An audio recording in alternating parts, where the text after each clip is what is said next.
দ্বিতীয় দফার ভোটের আগে সোমবার গোঘাটে আক্রান্ত হল তৃণমূল সাংসদ মিতালি বাগ। সোমবার অভিষেক বন্দ্যোপাধ্যায় সভার যাওয়ার পথে তার উপর হামলা চালানো হয় বলে জানা গিয়েছে। আহত সাংসদকে ভর্তি করা হয় স্থানীয় হাসপাতালে। এই ঘটনায় কমিশনের কড়া পদক্ষেপের দাবি জানিয়েছেন তিনি।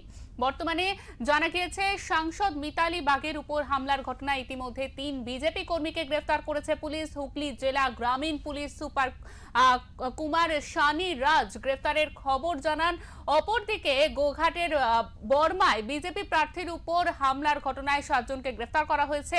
তারা বেশিরভাগই তৃণমূল সমর্থক বলে এলাকায় পরিচিত। পাশাপাশি এরা আরো 7 জনকে আটক করেছে। পাশাপাশি আরামবাগ মেডিকেল কলেজ ও হাসপাতালে মিতালি বাগকে দেখতে সেখানে যান অভিষেক বন্দ্যোপাধ্যায়।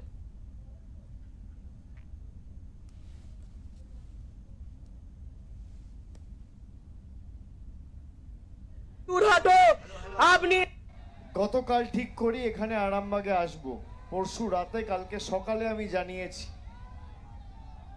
আমি আজকে হরিণঘাটা থেকে সভা শেষ করে যখন ধনেখালি যাচ্ছিলাম তখন হঠাৎ খবর পেলাম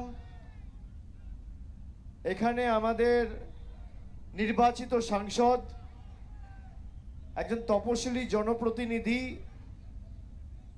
মিতালি বাগের উপর যেভাবে সিপিএম হাড়মাদরা চড়াও হয়েছে, তাকে বাঁশ দিয়ে তার গাড়ির কাঁচ থেঁতলে ভেঙে দিয়েছে। তার শরীরের বিভিন্ন জায়গায় কাঁচের টুকরো ঢুকে বিভিন্নভাবে হাতে পায়ে কোমরে চোট লেগেছে। তিনি হাসপাতালে ভর্তি। আমি মেডিকেল কলেজ হাসপাতালে তাকে দেখতে গেছিলাম। আমি এখানে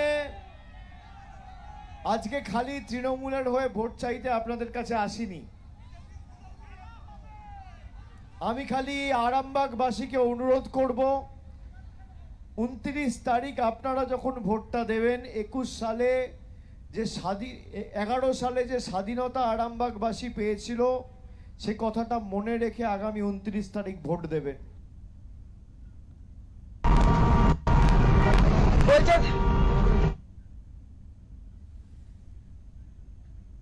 আমাদের সঙ্গে ইতিমধ্যে টেলিফোন লাইনে রয়েছেন আমাদের প্রতিনিধি মহেশ্বর চক্রবর্তী।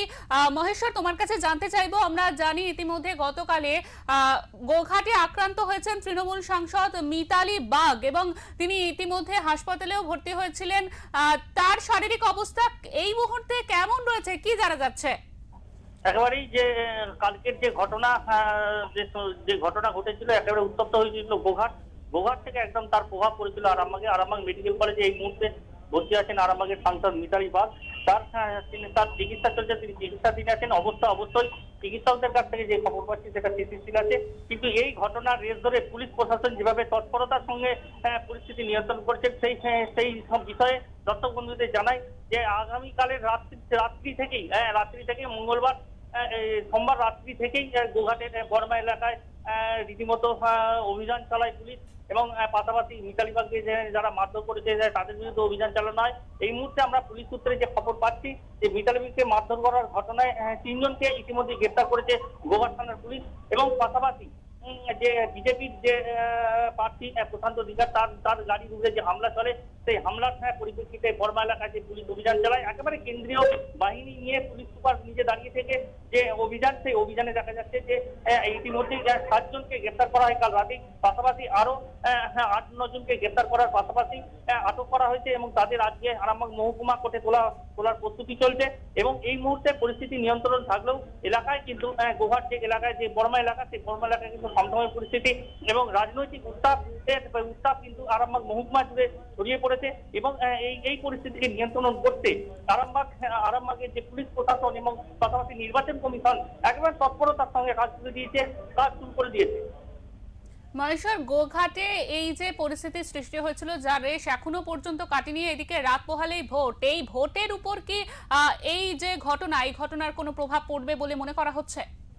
একেবারেই রাজনৈতিক ভাবেই আরামবাগ মহকুমা গোঘাটের ঘটনায় পরিপ্রেক্ষিতে উত্তপ্ত হয়েছে এবং আতঙ্কের একটা পরিবেশ।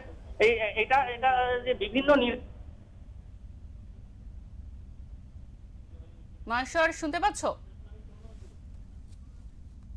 আমাদের প্রতিনিধির সঙ্গে যান্ত্রিক গোলযোগের জন্য এই মুহূর্তে আমরা যোগাযোগ করতে পারছি না। আমরা আবারও পরবর্তীকালে তার সঙ্গে যোগাযোগ করব। তিনি যেটুকু বলেন আমরা শুনতে পেলাম যে এই মুহূর্তেও কিন্তু গোঘাটের পরিস্থিতি একেবারে থমথমে। মিতালি বাগ কিন্তু এখনো পর্যন্ত হাসপাতালে রয়েছেন, চিকিৎসাধীন রয়েছেন।